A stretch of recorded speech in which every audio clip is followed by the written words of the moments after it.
ہوا یہ ہے کہ نبی صلی اللہ علیہ وسلم نے جب 3 دن تراویح پڑھائی ہے نا, تو آپ صلی اللہ علیہ وسلم نے فرمایا کہ تم پہ فرض نہ ہو جائے, تو آپ نے خود آنا چھوڑ دیا. صحابہ سمجھ گئے کہ نبی چاہتے ہیں کہ یہ نماز ہم پڑھیں, لیکن فرضیت کے خوف سے آپ نے کیا کر دیا, ختم. لہذا صحابہ نے اس کو زندہ رکھا. مسجدوں میں صحابہ آتے, ابو بکر کے دور میں تراویح ہوتی تھی, عشاء کے بعد لوگ مختلف قاریوں کے پیچھے جماعت کی نماز سے قرآن سنتے تھے. ان کے پیچھے اتنی لمبی لمبی نمازیں ہوتی تھیں کہ سحری کے وقت میں جا کے ختم ہوتی تھی, عشاء کے بعد شروع ہوتی تھی. حضرت عمر جب آئے, حضرت عمر نے دیکھا کہ انہوں نے فرمایا کہ تم نے تو قرآن کو ٹکڑے ٹکڑے بنا لیا ہے, ایک مسجد میں اتنی جماعتیں کیوں ہو رہی ہیں. حضرت عمر نے یہ نہیں کہا کہ تم نے یہ بدعت کہاں سے ایجاد کی. دیکھو رمضان کے علاوہ اگر یہ مسجد نبی میں عمل ہوتا, حضرت عمر اس کو باقی رکھتے. حضرت عمر کہتے بھائی نفل نمازیں انفرادی پڑھو نا, یہ اتنی جماعتیں کیوں ہو رہی ہیں, عشاء کی جماعت ہو گئی, اپنے اپنے گھروں میں جاؤ, تہجد پڑھنی ہے انفرادی پڑھو. حضرت عمر کو اس پہ اشکال نہیں تھا اتنی جماعتیں کیوں ہو رہی ہیں. سمجھتے ہو کہ نہیں سمجھتے؟ اس کا مطلب حضرت عمر جانتے تھے کہ رمضان میں نبی سے یہ سب کیا ہے, ثابت ہے. اور حضرت عمر یہ بھی جانتے تھے کہ یہ جو اہل حدیث حضرات حدیث پیش کرتے ہیں کہ نبی رمضان غیر رمضان میں 8 رکعت پڑھتے تھے, یہ اس موقع کی نہیں ہے, کیونکہ وہ انفرادی پڑھتے تھے, جماعت سے نہیں پڑھتے تھے. اگر وہ اس حدیث کو حضرت عمر فالو کرتے تو ان سے کہتے نبی نے 8 پڑھی ہیں, انفرادی پڑھی ہیں, تم بھی 8 پڑھو اور انفرادی پڑھو, انڈیویجولی پڑھو, جماعت کی تم کو اجازت نہیں ہے. حضرت عمر نے اس حدیث سے استدلال کیا جو نبی نے 3 دن پڑھی ہے, وہ والی نہیں تھی جو بخاری کی 8 رکعت. وہ کتنی رکعتیں تھی اس کے بارے میں ایک ضعیف روایت ہے 20 رکعتیں, لیکن حضرت عمر سے اس روایت کی تائید ہوتی ہے کہ وہ 20 ہی تھیں. تو اب کیا ہے کہ حضرت عمر نے ان سب کو کہا کہ تم لوگ انفرادی طور پر نمازیں پڑھ رہے ہو, ایک امام کے پیچھے میں تمہیں جمع کروں گا. تو حضرت عمر نے کہا کہ مسجد میں امام کون ہوگا, ایک. وہ کتنی شروع کروائیں, ایک روایت میں 8 ہے, دوسری میں 20 ہے. 20 والی روایت کو صحابہ نے بھی لیا, چاروں اماموں نے بھی لیا. 8 رکعت والی روایت کو صدیوں تک کسی نے لفٹ نہیں کرائی, صدیوں تک. پوری روئے زمین پر نہیں ہوتی تھی, پوری. علامہ شامی نے 150-200 سال پہلے لکھے پوری روئے زمین پر 20 رکعت سے کم 1 رکعت بھی تراویح نہیں ہو رہی. اس کے بعد اہل حدیث نے کیا کہا, کتنی ہوتی ہیں, 8. ٹھیک ہے, کچھ علماء نے اس دور میں بھی کہا تھا کہ 8 ہوتی ہیں, لیکن ان کی بات کسی نے نہیں مانی, کیونکہ یہ بالکل شاذ قول تھا نا, اجماع امت کے خلاف قول تھا, تو اس کو رد کر دیا. علامہ ابن حمام ایک حنفی عالم گزرے, انہوں نے کہا کہ ثابت 8 ہے, پڑھ بھی سکتے ہو. انہی کے بیٹے نے جو علماء تھے انہوں نے نفی کی, بھائی یہ میرے ابا کا تفرد ہے, ٹھیک ہے نا, یہ ان کی اپنی رائے ہے, یہ قابل قبول رائے نہیں ہے. تو چند ایک ایسے گزرے. اب پریکٹیکلی اس کو علامہ نشا کشمیری نے لکھا کہ نبی سے کچھ ثابت نہیں, 8 ہیں کہ 20 ہیں. پھر آگے یہ بھی لکھا کہ دلائل کی روشنی میں 20 ہی ہیں, لیکن اہل حدیث علامہ نشا کشمیری کی بھی آدھی بات لیتے ہیں کہ دیکھو نبی سے کچھ بھی ثابت نہیں ہے.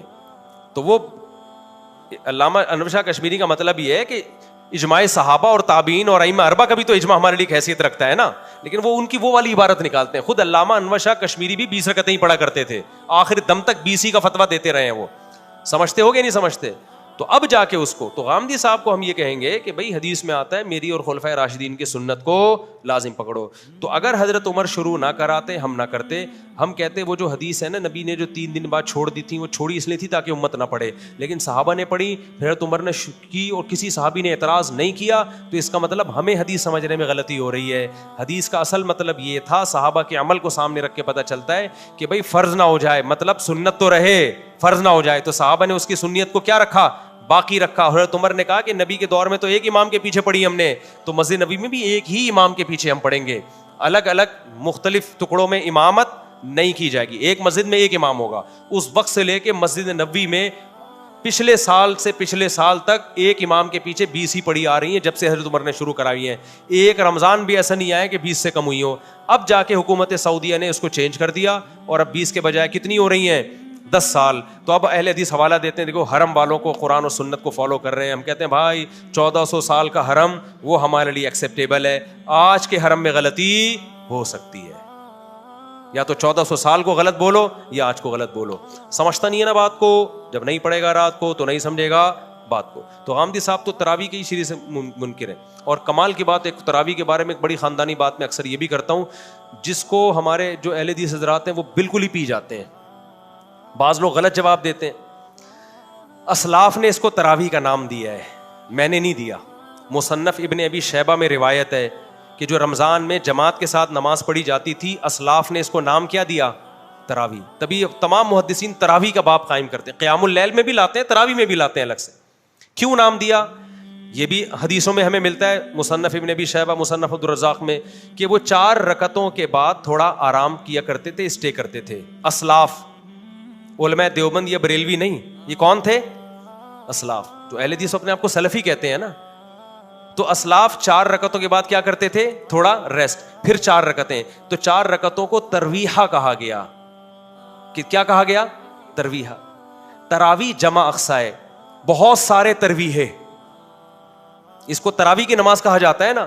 تو بہت ساری 4 رکعتیں, 8 رکعتیں تو 2-4 رکعتیں ہیں, اس پہ تو جمع کا اطلاق نہیں ہوتا. عربی میں جمع کے لیے کم از کم 3 افراد چاہیے, پلورل کے لیے,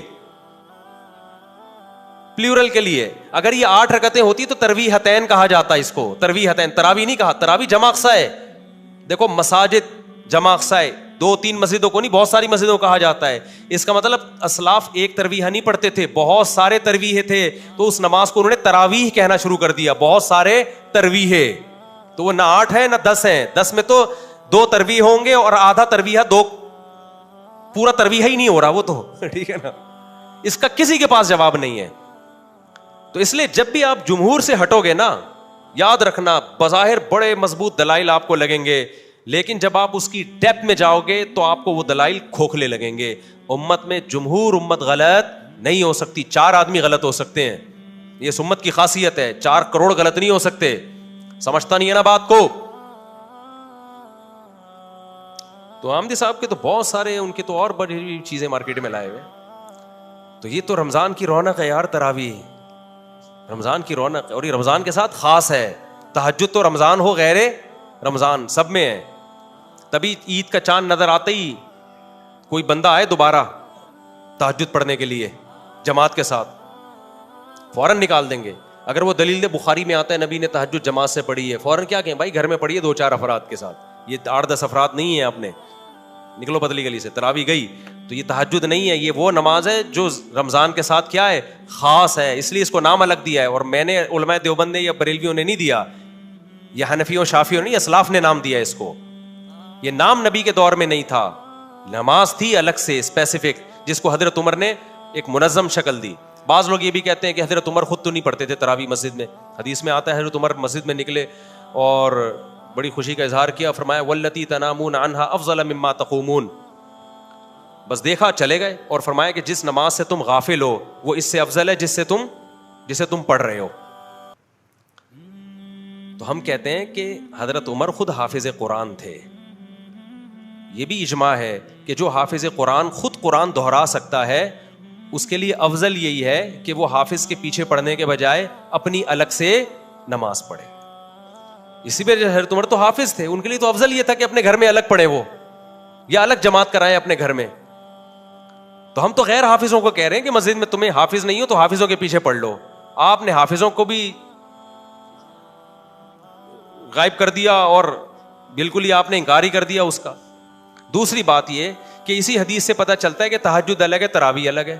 تبھی حضرت عمر نے کیا فرمایا, واللتی تنامون عنہا افضل مما تقومون, جس نماز سے تم غافل ہو, جو نماز تم پڑھ رہے ہو تو جس سے تم غافل ہو وہ اس سے بھی زیادہ افضل ہے. کیا مطلب تہجد اس سے بھی زیادہ افضل ہے.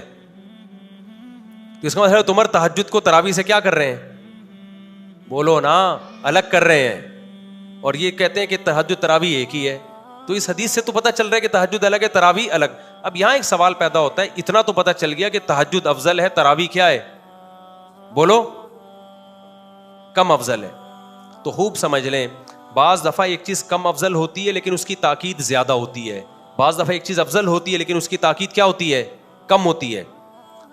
جیسے آپ فجر کی 2 سنتیں پڑھتے ہیں, فجر سے پہلے 2 سنتیں, تاکید اس کی زیادہ ہے, ثواب تہجد کا زیادہ ہے. ظہر سے پہلے 4 سنتیں پڑھتے ہیں, سنتیں موقدہ ہیں, تہجد سنت موقدہ نہیں ہے, ثواب تہجد کا زیادہ ہے. لیکن تہجد چھوڑ دو قابل ملامت نہیں ہو, سنت موقدہ چھوڑ دو قابل ملامت ہو. ہمیں جس اہتمام سے صحابہ سے تراویح کی جماعت ملتی ہے اور رمضان کے ساتھ, اور نبی صلی اللہ علیہ وسلم کے بار بار آپ کے ارشادات, من قام رمضان من صام رمضان, جو رمضان میں قیام کرے, رمضان میں روزہ رکھے, قیام رمضان, صیام رمضان, قیام, پتہ چلا وہ قیام جو رمضان, یہ قیام رمضان کے ساتھ خاص ہے. تو صحابہ نے اس کو تراویح ہی کو قرار دیا ہے. اس لیے علماء کہتے ہیں سنت مؤکدہ ہے. تو اصل فضیلت تہجد کی ہے, لیکن تراویح سنت مؤکدہ ہونے میں اس کی فضیلت کیا ہے؟ تہجد سے زیادہ. اس کو جزوی فضیلت کہتے ہیں. ایک خاص چیز میں تراویح کی فضیلت زیادہ ہو گئی ہے. اور اس حوالے سے دیکھا جائے کہ تہجد میں صحابہ جو قرآن پڑھتے تھے, آج لوگ تراویح میں خود قرآن نہیں پڑھ سکتے. قرآن کے سننے اور خاتمے کے اعتبار سے بھی, قرآن کے ختم قرآن کے اعتبار سے بھی تراویح کی فضیلت تہجد سے کیا ہے؟ زیادہ ہے. کیونکہ اکثر لوگ حافظ نہیں ہیں, وہ تہجد میں قرآن تھوڑی ختم کر پاتے ہیں, سمجھتا نہیں ہے نا کیا. تو ہمارے پاس سب سے بڑی بات یہ کہ دیکھو, عوام کو میں ایک آسان بات کرتا ہوں, تمہیں دلائل سمجھ میں نہیں آتے نا, تم ان اسکالرس کو سنتے ہو, تم یہ تو مانتے ہو نا ابو حنیفہ کا علم اور تقویٰ ان سے زیادہ, انہوں نے صحابہ کی زیارت کی. امام شافعی نے تابعین کی زیارت کی, ان کا علم بھی زیادہ, ان کا تقویٰ بھی زیادہ. امام احمد امام بخاری کے استاذ ہیں, امام شافعی امام احمد کے استاذ ہیں. امام مالک تو ایسے امام ہیں جن کے بارے میں بہت سارے علماء قائل ہیں کہ جو حدیث میں آتا ہے نا کہ مدینہ میں ایک عالم پیدا ہوگا جس کی طرف دنیا آئے گی, جمہور اس کے قائل ہے کہ اس سے امام مالک مراد ہیں, جنہوں نے تابعین کی زیارت کی. اتنے بڑے بڑے اسکالرز جن کو 99% دنیا نے فالو کیا ہے. تو میں صرف عوام سے پوچھتا ہوں, ان کی عقل قرآن و حدیث کو سمجھنے میں زیادہ ہے یا آج کل کے اسکالرز کی؟ لوگ فوراً کہتے ہیں ہم کسی امام کو نہیں مانیں گے, ہم حدیث کو فالو کریں گے. بھائی آپ امام کو حدیث کے مقابلے میں نہ لے کر آؤ, یہ گڑبڑ کر, یہ لفاظی ہے. ہم کہتے ہیں حدیث کی ایک ایکسپلینیشن ہے, ایک ایکسپلینیشن غامدی صاحب کر رہے ہیں, ایک فلاں پروفیسر کر رہا ہے, ایک فلاں شخص کر رہا ہے, ایک فلاں مولانا کر رہا ہے, اور ایک ایکسپلینیشن ہے جو چاروں اماموں نے کی ہے بالاتفاق. تو ہم اس عوام کو کہیں گے اس ایکسپلینیشن کو مانو جو چاروں امام کر رہے ہیں, ان کے فالوورز بھی زیادہ, اور اس دور میں فالو کیا جب علم کا دنیا میں غلبہ تھا. آج کل کے اسکالرز کو فالو نہ کرو. عبداللہ بن مسعود کہتے ہیں من کان منکم مستنن فلیستن بمن قد مات فإن الحی لا یؤمن علیہ الفتنہ, کہ جو جس نے فالو کرنا ہے نا پہلے گزرے ہوئے لوگوں کو فالو کرے, وہ آج کل کے اسکالرز کو فالو نہ کرے. یہ عبداللہ بن مسعود کا قول ہے, کیونکہ آج کل کے لوگوں کے بارے میں فتنے کا خوف زیادہ ہے, ان کے بارے میں زیادہ ہے کہ وہ کسی فتنے میں مبتلا ہوں گے. تو عبداللہ بن مسعود اپنے بارے میں کہہ رہے ہیں, تو آپ آج کل کے دور کے اسکالرز کو کیسے ان پر یعنی ان کے برابر لا سکتے ہو؟ سمجھتا ہے کہ نہیں سمجھتا ہے؟ تو آپ کہہ سکتے ہو پھر ہم چاروں اماموں کو کیوں فالو کریں, ہم ان سے بھی پہلے لوگوں کو فالو کریں. ان چاروں اماموں نے اپنے سے پہلے لوگوں ہی کو فالو کر کے فقہ کو مرتب کیا, کوئی نئی چیز مارکیٹ میں یہ لوگ نہیں لے کر آئے ہیں. ان چاروں نے عبداللہ بن مسعود کے اس قول پر عمل کیا ہے, سمجھ رہے ہو کہ نہیں, انہوں نے مرتب کیا ہے فقہ کو. تو یہ بات 20 دفعہ بتائی جا چکی ہے, کھوپڑی شریف میں آتی نہیں. آپ اگر اسلام پہ باقی رہنا چاہتے ہو نا, آپ کے پاس ان چار اماموں کے علاوہ کوئی راستہ نہیں ہے, ورنہ ایک ایسی جنگل ہے نا, ہر آدمی ہر اسکالر قرآن و سنت کے نام پہ کوئی گدھے کو حلال کرے گا, کوئی کتے کو حلال کرے گا, کوئی جناب آگے جا کے 3 طلاقوں کو ایک کہے گا, کوئی کہے گا 3 ایک بھی نہیں ہوتی, کوئی کہے گا طلاق سرے سے ہے ہی نہیں, کوئی کہے گا خلا کا عورت کو ہر وقت اختیار ہے, جیسے مرد دے سکتا ہے عورت بھی دے سکتی ہے, کوئی کہے گا یتیم پوتے کی بھی اسلام میں میراث ہے. ہوا ہے نا ایوب خان کے دور میں مذہبی اسکالر آئے تھے, انہوں نے کہا کہ بیٹا مر گیا, آپ کا سگا بیٹا موجود ہے, تو وہ جو پوتا ہے اس کو بھی وراثت ملے گی. تو بہت کچھ اجماع کے خلاف. پھر کچھ اسکالر ایسے بھی آئیں گے جو کہیں گے عورت صفا مروا میں دوڑے گی. ناصر البانی نے فتویٰ دیا کہ عورت دوڑے گی صفا مروا میں. انہوں نے کہا حدیث دکھاؤ کہ کہاں لکھا ہے کہ نہیں دوڑے گی. ہم کہتے ہیں چاروں اماموں کا فیصلہ نہیں دوڑے گی. امت اسی پہ آ رہی, کہہ رہے ہیں بھائی 4 امام کیا ہوتے ہیں, حدیث دکھاؤ. تو چاروں اماموں نے دیکھا اجماع ہے کہ عورت کسی کو بھی دیکھا صحابہ تابعین میں کوئی نہیں دوڑ رہی, انہوں نے فتویٰ دے دیا نہیں دوڑے گی, چاہے کوئی حدیث نہیں بھی ہو. انہوں نے کہا یہ اجماع کافی ہے. البانی رحمہ اللہ نے کیا کہا, بھائی حدیث تو نہیں ہے, تو ان کا فتویٰ ہے باقاعدہ کہ عورت کیا کرے گی صفا مروا میں, دوڑے گی. تو یہ سب چینج ہوگا آہستہ آہستہ. تو امت کو تباہی سے بچانے کا آپ کے پاس ایک ہی راستہ ہے, وہ بھائی صدیوں سے جو فقہ قانونی شکل میں مرتب ہو گیا نا, اسی پہ رہنا ہے. دائیں بائیں گئے تو بے لگام اونٹ. ایک نے, میں نے ڈاکٹر اسرار رحمہ اللہ کی فضیلت پہ بھی بیان کیا نا, تو میں نے کہا ڈاکٹر اسرار کا ایک اچھا کارنامہ تھا, ایک نیا فقہی مسلک نہیں نکالا انہوں نے, انہی فقہا کے پابند رہے جو پہلے چلے آ رہے ہیں. کسی نے لکھا کہ جب تک یہ مولوی لوگوں کو فقہی پابندیوں سے نہیں نکالیں گے نا, مسلمان قوم ترقی نہیں کرے گی.